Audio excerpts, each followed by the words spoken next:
They called her cargo, not a guest, not a diplomat, not even a prisoner with a name. Just cargo, a silent alien woman in a thin gray wrap standing in the shadow of the starport's floodlights while officials argued over her paperwork like she was a misplaced crate. And then one human dockworker stepped forward, set his lunch pail down, looked her straight in the eyes, and bowed like she was royalty. That single gesture would ignite a chain of events that would rewrite treaties, topple careers, and teach half the galaxy a lesson it had forgotten. Humans don't need permission to be decent. The rain at Port Meridian didn't fall like water. It fell like judgment, cold, metallic, stinging, funneling down the skeletal towers and runway lights until the whole starport looked like it was drowning in its own neon. Jace Halden adjusted his hood and watched the freighter unload. His shift had started 2 hours early because some corporate liaison had barked about high-value materials and tight windows, as if the universe cared about schedules. The dockhands moved crates with magnetic rigs, boots clanging over grates, steam curling from vents in pale ribbons. Then Jace saw her.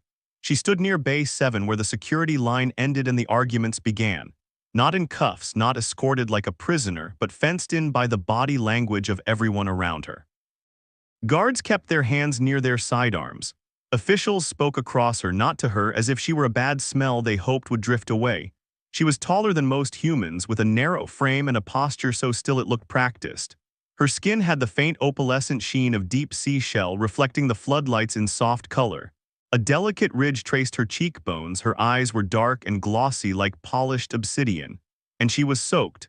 Rain slid down her face and neck. Her wrap clung to her shoulders. She didn't shiver. She didn't complain. She simply waited, silent, like waiting was something she'd learned from pain. Jace glanced at the people ignoring her. A corporate rep in a clean coat spoke sharply into a comm. A station official waved a datapad in irritation. A customs officer laughed at something someone said, and the laugh cut through the rain like a knife.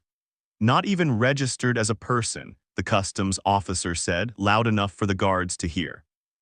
Some kind of ceremonial relic. Their empire's falling apart and they toss us their leftovers. The alien woman's gaze lowered a fraction, not in shame exactly, more like calculation, like she was measuring how much humiliation she could endure before it served no purpose. Jace didn't know why that bothered him more than anything else. He'd seen cruelty plenty. He'd grown up around it, quiet cruelty, bureaucratic cruelty, the kind that wore uniforms and claimed it was policy. But something about the way she was being treated, like furniture, hit a part of him that still believed humans were supposed to be better than their paperwork. He started walking. "Halden," his supervisor yelled from a loader platform. "Where you going?" Jace didn't answer, not because he was brave, because if he answered, he might stop. He approached the cluster of officials. One guard shifted, hand tightening on his weapon strap. "Sir," the guard warned, raising his voice. "Dock personnel stay in assigned lanes." Jace slowed, spread his hands. "Not here for trouble." The corporate rep flicked his gaze over Jace's work badge like it was a stain. "This area is restricted." Jace pointed at the alien woman. "She's freezing." "She's not," the rep began. Jace looked again. She wasn't visibly shaking, but her wrap was thin, and the rain and Meridian could strip heat from a body faster than space. Jace pulled off his thermal cloak, standard issue for dockhands, and stepped toward her. The guards immediately moved, blocking him. "Non-compliant," one snapped. "Back away." Jace's heart hammered. He could already feel the consequences lining up behind him like dominoes. But the alien woman, she lifted her eyes and met his gaze directly. There was no pleading in them, only a quiet, wary curiosity, like she was watching someone do something irrational and trying to decide whether it was dangerous. Jace took a breath. Then, to the absolute shock of everyone present, he performed the only gesture he could think of that didn't require permission. He bowed, not a quick nod. A full, respectful bow his grandmother had taught him for old cultural ceremonies, the kind of bow you gave an elder at a funeral or a bride at a wedding. The corporate rep sputtered. The customs officer stopped, laughing mid-chuckle. Jace rose and spoke to her the way no one else had. "Ma'am," he said, voice steady despite the rain, "you're getting soaked. May I offer you warmth?" The alien woman blinked once. Then carefully, as if each movement had a political weight, she extended her hands, not grabbing, accepting. Jace draped the cloak over her shoulders. It dwarfed her, but she held it like it mattered, not for comfort, but for what it represented. A station official stepped forward, face red. "Dockhand, you're out of line. This individual is under interagency review." She is not a person, Jace finished and surprised himself with the acid in his tone. The official's jaw clicked shut. The alien woman turned her head slightly, a tiny motion.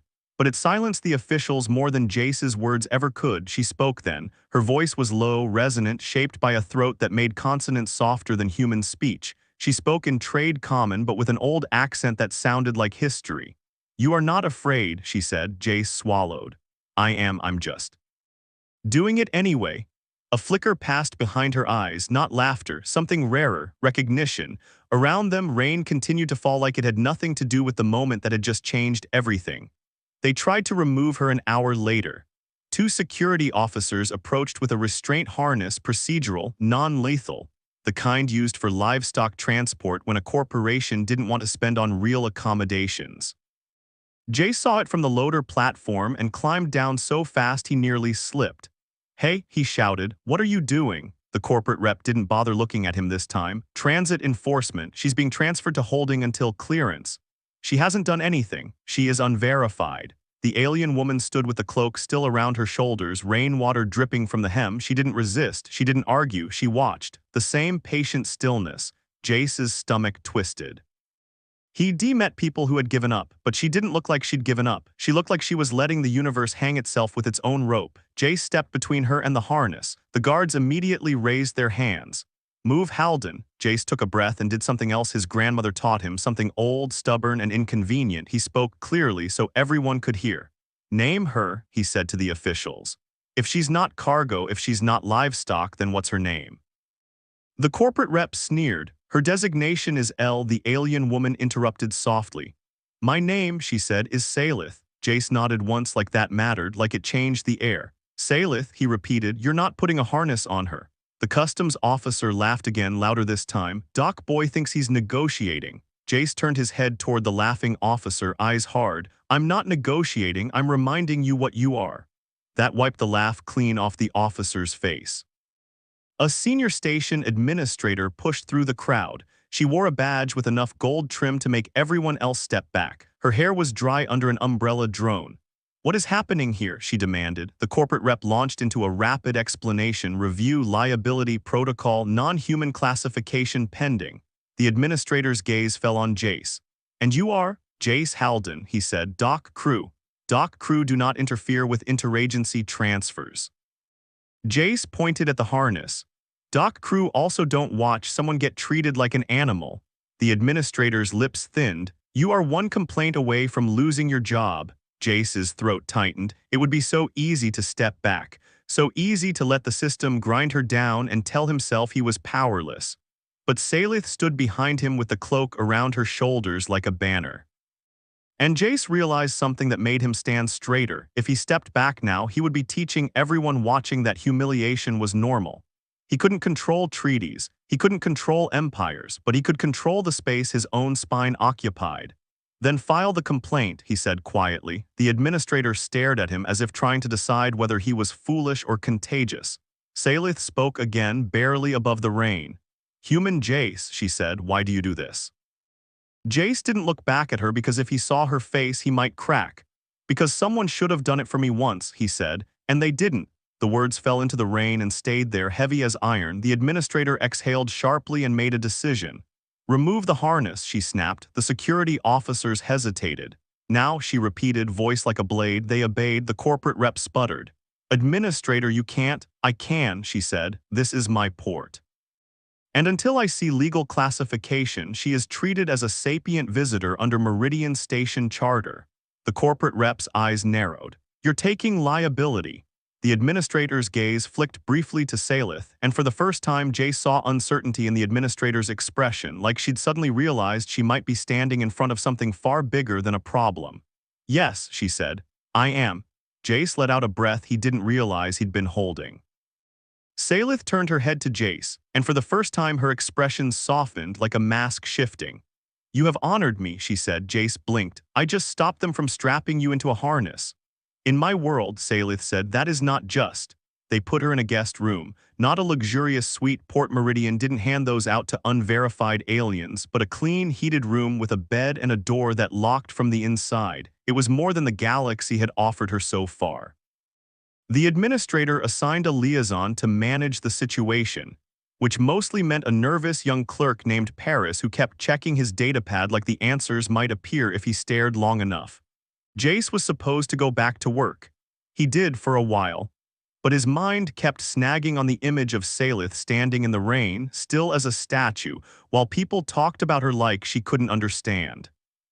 So on his break, he walked to the guest wing with a container of hot broth, dock canteen special, cheap and salty, but warm. The guard at the door raised an eyebrow. "You again." Jace held up the container. "Food." The guard hesitated, then stepped aside. "5 minutes." Jace knocked. No answer. He knocked again, softer. The door opened a fraction. Salith stood just inside, cloak wrapped around her shoulders. Her eyes tracked the container first, then his face.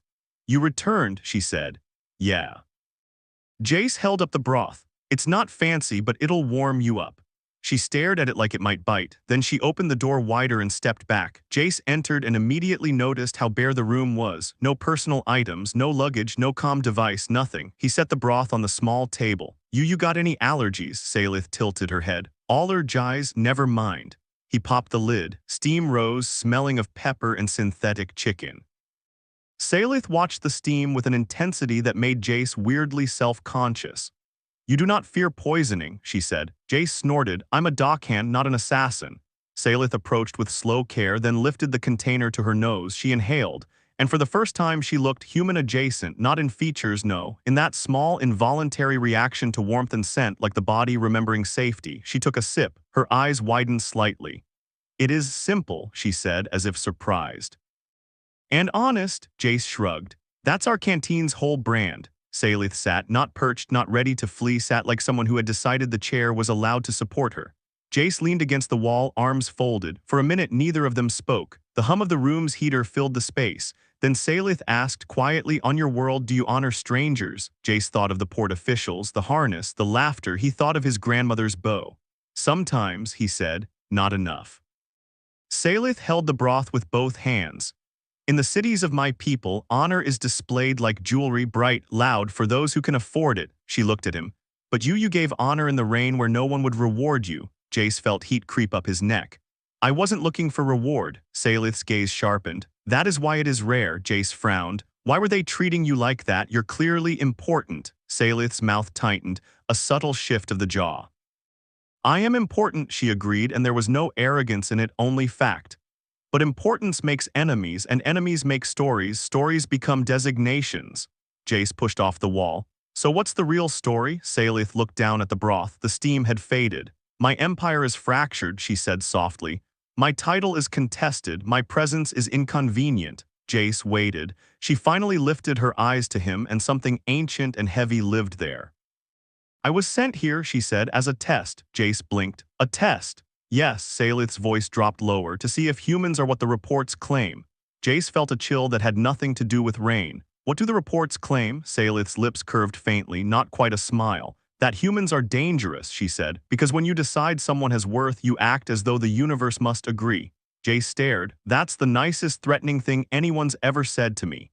Salith's eyes softened again. "It is not a threat, it is an observation." Jace exhaled slowly. "So what happens now?" Salith set the broth down carefully, like placing something sacred. "Now," she said, "they learn the cost of treating a queen like cargo." Jace's stomach flipped. "Wait, queen." Salith didn't correct him. She didn't have to. It started with comms. At 03:17 station time, Port Meridian received a tight beam transmission from deep space.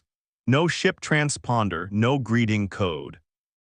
Just a burst of encrypted data that slammed into the port's network like a fist. Security went on alert, doors sealed, emergency lights pulsed. Jace was asleep in his bunk when the station alarm blared. He stumbled into the corridor with half the dock crew, all of them grumbling until they saw armed security sprinting past. "What's going on?" someone asked.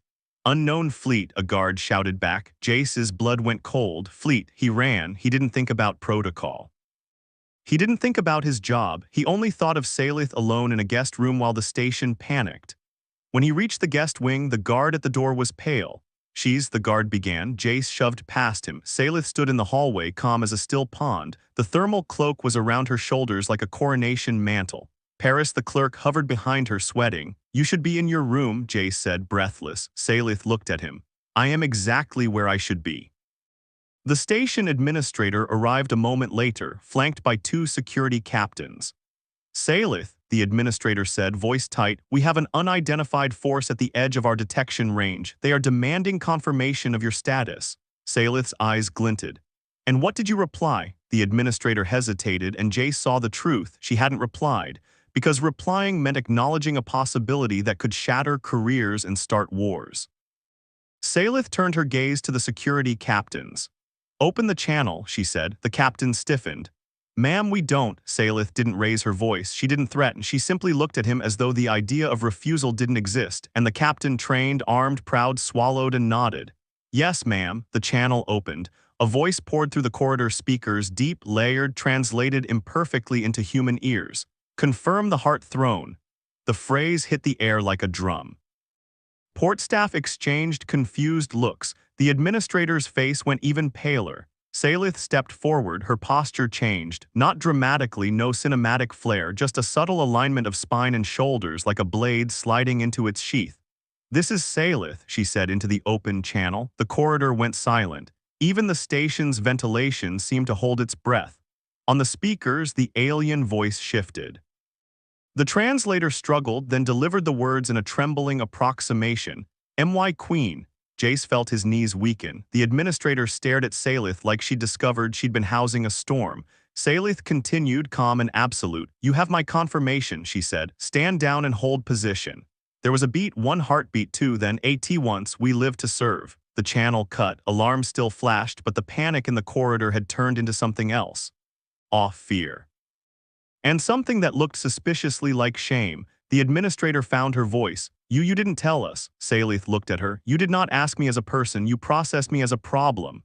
The words were soft, but they struck like a slap. Paris, the clerk, whispered, She's actually." Salith turned her gaze to the assembled staff. "I arrived as a question," she said. "Your port answered." She looked at Jace. "And one human answered first." Jace's throat went dry. "I just gave you a cloak." Salith's eyes held his. "You gave me recognition," she said. "The galaxy forgets what that means." By sunrise, the politics arrived. Representatives from the colonial authority demanded meetings. Corporate lawyers flooded the station. The customs officer who laughed in the rain suddenly found his access revoked pending investigation. Jace was summoned, too, pulled into an office where the administrator sat behind a desk, looking like she hadn't slept. Jace stood awkwardly, hands clasped. "I'm in trouble," he guessed. The administrator rubbed her forehead. "You are a complication," Jace nodded. "Fair." She looked at him sharply. "Do you understand what you did?" Jace thought of the bow, the cloak, the harness. "I treated someone like they mattered," he said. The administrator's gaze softened by a millimeter. "You treated a queen like she mattered." Jace shrugged helplessly. "Still seems like the right move." The administrator leaned back, exhaling. "Salith Continuity Fleet has requested docking rights. If we refuse, it becomes an insult. If we accept, it becomes an alignment. Either way, Meridian becomes a symbol." Jace frowned. "Symbol of what?" The administrator's mouth tightened. "Of humanity making a choice." Jace remembered Salith's words, test. "So what's the right choice?" he asked. The administrator's eyes flicked to the window where the rain had eased into mist. "I don't know, but I do know this. If our choice is cruelty, we'll pay for it." A knock sounded. The guard opened the door. Salith entered. The room seemed smaller around her, like reality had to make room. Jace stood straighter without thinking. The administrator did too, though she tried to hide it. Salith looked at Jace first. "Human Jace, walk with me." Jace glanced at the administrator. She gave a helpless nod. Jace followed Salith into the corridor. "You're leaving?" he asked quietly. Salith walked at a measured pace. "Soon." Jace felt a sting of disappointment he hadn't earned the right to feel. "So that's it?" Salith stopped. She turned to face him.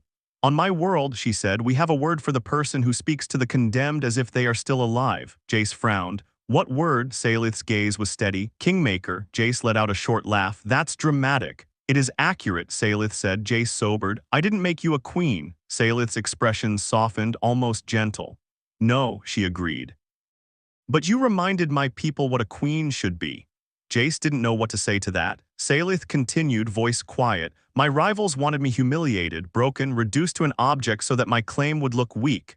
Her eyes narrowed slightly. "Instead, a human dockhand bowed to me in the rain." Jace's mouth went dry. Salith lifted a hand and with careful deliberation touched two fingers to her forehead, then extended them outward. It looked like a salute, a blessing, a vow. My fleet will remember Port Meridian, she said. They will remember your station charter. They will remember the human who refused to participate in dishonor. Jace swallowed. What does that mean for us? Salith's eyes glinted.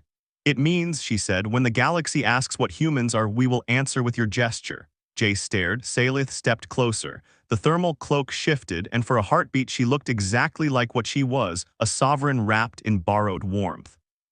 Your people think power is taken, she said, but you gave dignity freely. That is a kind of power the galaxy cannot defend against. Jace's voice came out rough. So what now? Salith's lips curved faintly. Now, she said, I return to my throne with a human lesson in my hands. She turned and walked away. Jace watched her go, heart-pounding, realizing he had done something that couldn't be undone, not because he'd touched politics, because he'd touched meaning. The docking happened at noon. The continuity fleet arrived like a moving night sky, ships arranged in silent geometric precision, their hulls shimmering with patterns that looked less like paint and more like living memory. Port Meridian's entire staff gathered behind safety lines to watch. A shuttle descended, smooth as falling silk. The ramp lowered, and Salith emerged, now dressed in ceremonial armor that caught the light like dark crystal. Her cloak was gone, returned, folded, placed somewhere it could be remembered. But when she reached the base of the ramp, she paused. She turned. Her gaze sought Jace in the crowd. He stood in his work clothes, boots still wet, hands rough, feeling wildly out of place among officials and banners. Salith lifted her chin, and then impossibly she bowed, not to the administrator, not to the diplomats, to Jace, a sovereign bowing to a dockhand. The crowd sucked in a collective breath. Jace felt his face burn. He didn't know what protocol demanded, so he did the only thing he trusted. He bowed back, not because it was required, because it was true. Salith straightened and spoke, her voice carrying through the port's speakers. Port Meridian, she said, you were presented with an object. She lifted one hand, palm open, as if holding up an invisible weight. One human treated that object as a queen. Her gaze swept the crowd. This is the measure by which your world will be judged. Then she turned, stepped into the shuttle, and disappeared into the light. The ramp lifted. The shuttle rose.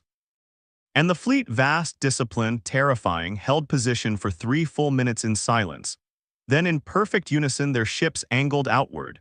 A salute to a small human port, to a station charter, to a dockhand who refused to be cruel. The fleet vanished into the dark, and Port Meridian would never be a forgettable place again. Outro, rap plus lingering punch. Weeks later, Jace returned to Bay 7 like nothing had changed. Crates still thudded onto loading rigs. Rain still hissed against floodlights. Bureaucrats still argued about forms. But now every time an official's voice rose too sharp, every time someone spoke about a being like they were less than, people glanced subtly toward the spot where a queen had once stood soaking in the rain. Because the galaxy had learned something that day, not that humans were the strongest, not that humans were the smartest, but that humans were stubbornly, inconveniently decent even when it cost them. And when the next stranger arrived at Port Meridian, ragged, silent, ignored, Jace didn't wait for permission. He stepped forward first, set his lunch pail down, and asked the one question that could change everything. What's your name?